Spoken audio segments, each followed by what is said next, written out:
सर्वप्रथम इस संसार के प्रथम वैज्ञानिक और प्रथम विश्व गुरु तथागत गौतम बुद्ध जी के चरणों में नमन करते हुए शिक्षा के जनक महात्मा ज्योतिराव फूले,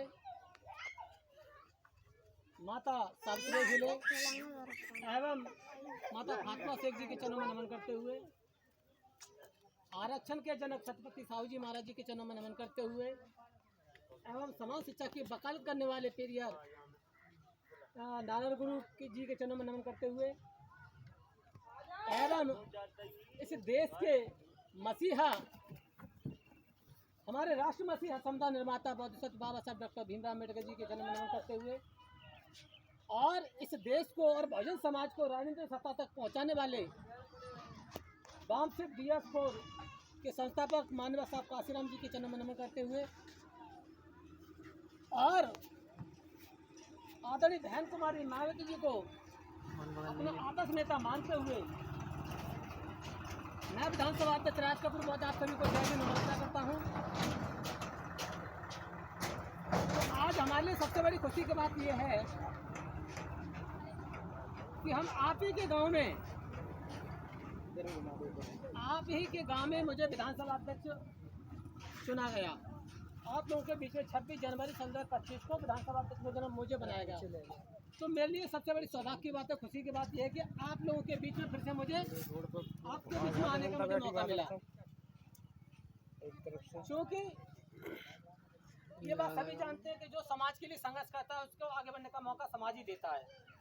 आप लोगों की वजह से मुझे फिर से दोबारा आने का मौका मिला और तब से आज तक मैं लगातार संघर्ष कर रहा हूँ विधानसभा अध्यक्ष के मतलब जिम्मेदारी पर।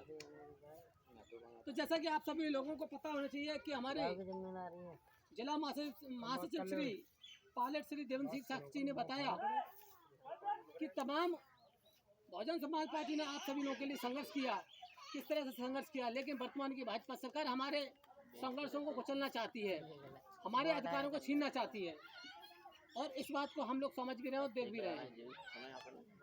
तो आप लोग बताइए कि क्या हम लोगों ने इस भाजपा सरकार को या मुख्यमंत्री को या इसलिए जगह दी कि ये सरकारी हमारे विद्यालय, हमारे बच्चों के विद्यालय बंद करने का काम करे? कि हम लोगों ने इसलिए मुख्यमंत्री बनाया कि ये लोग शराब के ठेके खोलने का काम करें? कि हम लोगों ने इसलिए मुख्यमंत्री बनाया कि हमारे पढ़े लिखे युवाओं को जब रोजगार मांगने के लिए जाएं तो उन पर डंडे बरसाएं? कि हमने उन्हें इसलिए मुख्यमंत्री बनाया कि हमारे पढ़े लिखे और युवा बेरोजगार लोग अगर कांवड़ लेने के लिए जाते हैं, कांवड़ ढोलने के लिए जाते हैं तो उन पर ही फूल वर्षा करते हैं, लेकिन वही लोग जब अपने अधिकारों की मांग करें, शिक्षा की मांग करें और अपने हक अधिकारों की मांग करें, नौकरी की मांग करें, रोजगार की मांग करें तो उन पर लाठियाँ बरसाई जाती हैं। तो ये हमारे देश के लिए नुकसानदायक चीज़ नहीं है, हमारे देश के लिए अपमानजनक चीज़ नहीं है।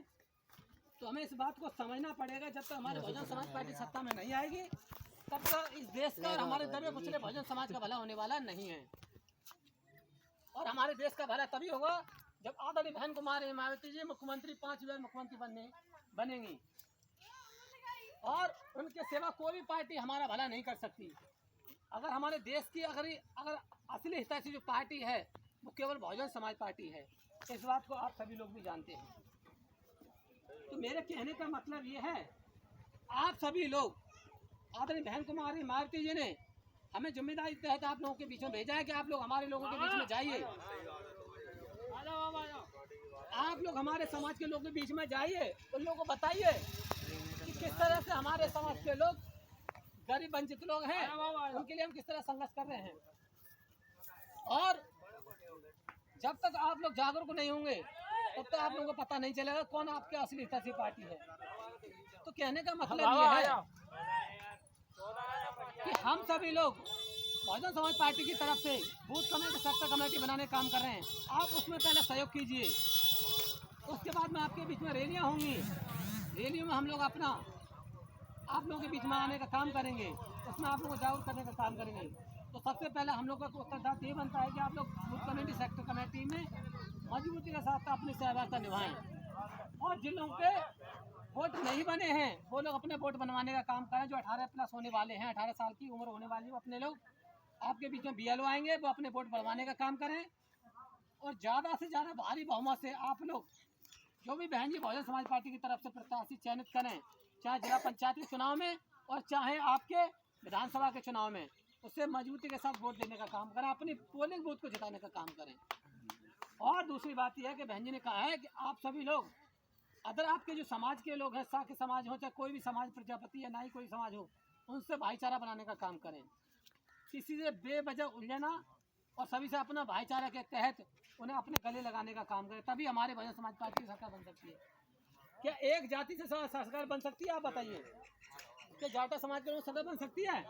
नहीं बन सकती। इसलिए बहुजन समाज पार्टी का नाम ही इसलिए रखा है कि बहुजन समाज पार्टी सभी लोगों की पार्टी है, सभी समाज के लोगों की पार्टी है। ठीक है ना? तो इस बात को हमें समझने की जरूरत है कि जितनी जिम्मेदारी हमारी बनती है उतनी जिम्मेदारी आप लोगों की भी बनती है। ठीक है? इतनी जिम्मेदारी आप लोगों की बनती है।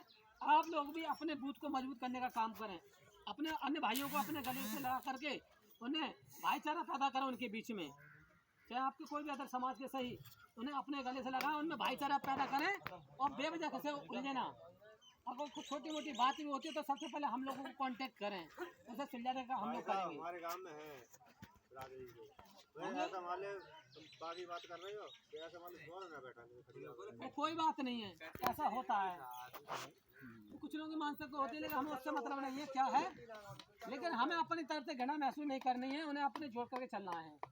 ठीक है ना? तो बस मेरा यही कहने का मतलब है। इन्हीं सब बातों के साथ मैं अपनी वाणी को विराम दूंगा।